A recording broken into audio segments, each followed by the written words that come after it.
Hello guys, welcome back to my YouTube channel. In this video, I'm going to be doing Scratch programming. This is my first video of my Scratch programming series. In this video, I'm going to be introducing you to the Scratch platform.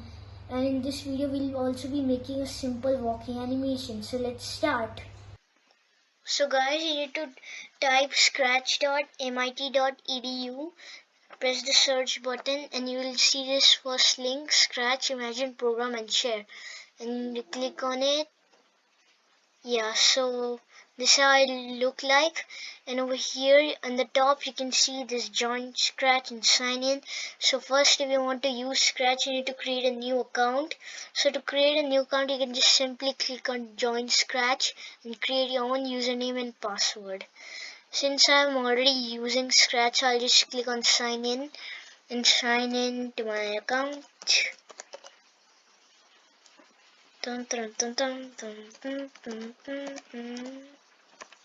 Almost done.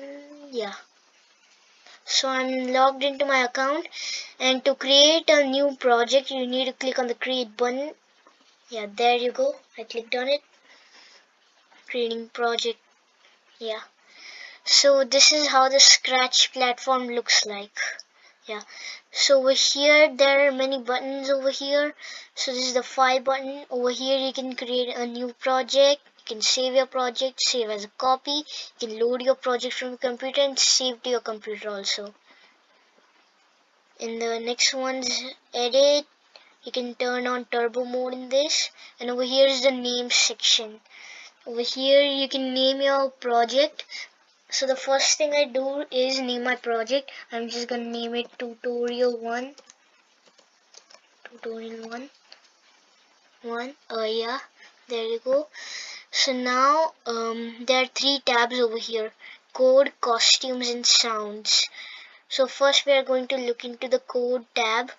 This is the important tab. So the first section in this tab is motion. Over here there are many blocks like move 10 steps, turn 15 degrees. So like if we take one of these blocks like move 10 steps, click on the green flag and click on the move 10 steps. You can see our characters moving. Yeah, and you can just bring it back by using the mouse pointer, and I can turn 15 degrees also. There you go. It's upside down now. Let me make it upright. Yeah, so this is the motion. Like you can do even more stuff, like you can glide, you can make the character go to random positions over here. So the next section is looks.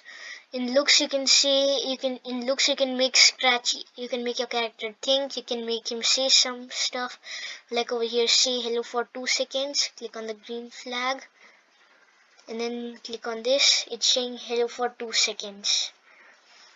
And you can change its size also. You can change its size from the look section, and you can change it from over here also. I'll just set it to 70%. Yeah, much better. So this is the looks, and if you want to remove a block, you can just click on it and bring it to the side over here. Next is sound. In sounds you can play many types of sounds, like you can play pitch, you can change it effects, you can change the volume also, and you can clear the sound effects. So over here let me take an example for the sound one. If I click on the green flag and click on this, did you guys hear the cat noise meow? Yeah, so this is what the sound does. Next is events. Events tells you when an event is taking place. So like this is important, but I'm going to talk about it. The next is controls. Over here there are many loops, and you can wait also, like wait for 2 seconds, 3 seconds, and over here there loop also, like if you want to repeat something forever. And the next section is sensing.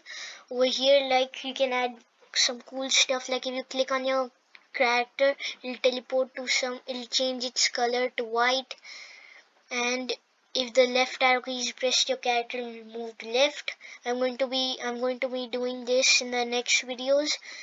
And next is operators. Operators used to check if something's equal to. less than or greater than, and it can pick random between numbers like 1 to 200 or something. The next two are variables in my blocks. These are advanced, so I'm going to be talking about and explaining in the next video. Yeah, so these are all the sections of the code, and now I'm going to go to the costumes tab. Over here you can see there's costume 1 and costume 2. Costume 1 looks like Scratchy is walking, and costume 2 looks like Scratchy is running. So when you do this, like we do this, it looks like Scratchy is running. So we are going to be making this animation. We are going to be making a walking animation. Before that, let me explain you sounds. Sounds is, you can add sounds. You can enter the name of your sound, play it. You can make it faster, slower, louder. Yeah, so that's sound. So now let's make the walking animation. So I'm just gonna select a new project. I'm gonna make a new project so that's easier to explain. Yeah. So we are going to make a walking animation. So let me just real quick set my size to 70%. And the background kind of looks dull, so I want a new type of background. So I'll go on choose a backdrop and click on blue sky. Blue sky looks pretty good. And now I want my, and when I place the green flag, I want my characters to spawn here, to be placed here when the green flag is clicked. So I'll go to motion, I'll take the go to the whatever coordinates is there. Over here you can see the x-axis and y-axis. X-axis used to control left and right, y-axis used to control up and down movement. So I forgot. Before you do anything, you need to take the when green flag click block from the events. So we are using this because if the green flag is clicked, the code underneath this and underneath the block will run. So when I click on the green flag, it spawns here, which is good. And now we need it to walk. So we are going to go to motion again. We are going to take the move 10 steps. So if I click on it, it'll move. But I want it to move on its own. So I'm just gonna keep it over here and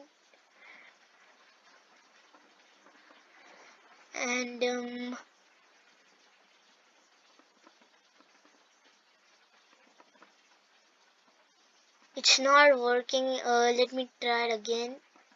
Yeah, so you press the green flag. Sorry about that, I forgot. But now as you can see, it only moved one time. It only moved once. This is because the code over here is running only once. If you want it to run all the time, you go to control section and choose the forever loop. So now you put this move 10 steps in the forever loop and you connect it with this, and boom. As you can see, it's gliding, but then it stops over here. So when it stops over here, I need to teleport back all the way here at the starting. So for this to do that, I'll be using the if loop. Yeah, so then I'll go to operators, and now if the x position is greater than the x value over here, then it should teleport back. So I'm going to go to operators, take the greater than block, go to motion, x position. So if the x position is greater than if the x position is greater than 240, then I'm just gonna duplicate this. You need to right click on this and click on duplicate. I don't need the whole code, so I'm just gonna remove this and add this over here and join it. So as you can see, when it comes over here, it teleports back all the way. But it doesn't look like that the character is walking, it looks like it's gliding. So we need it to walk. Yeah, we need to walk. So to make it walk, we need to use costumes. So when we go in the costumes tab, we can see costume 1, costume 2. I explained it. So now whenever you start a new project, the project already selects the costume 1 by default. As you can see, it's already this. they're both the same, and we need to switch it all the time. We need so that it can look like it's walking. So we go over here, we go into looks and take next costume and we add it over here. So now when we click the green flag, you can see its legs are moving, but it's really fast. So we need to slow it down a little bit. So I'm just gonna go to controls, take the wait block and make it wait for 0.1 seconds. Let's try that. Right over here, and there you go. Scratchy is walking. So this is how you make your walking animation. If you guys, so I'll just stop it for here. I'll just end the video here. If you guys like my video, please subscribe and like to my channel. I'll see you in the next video. Bye.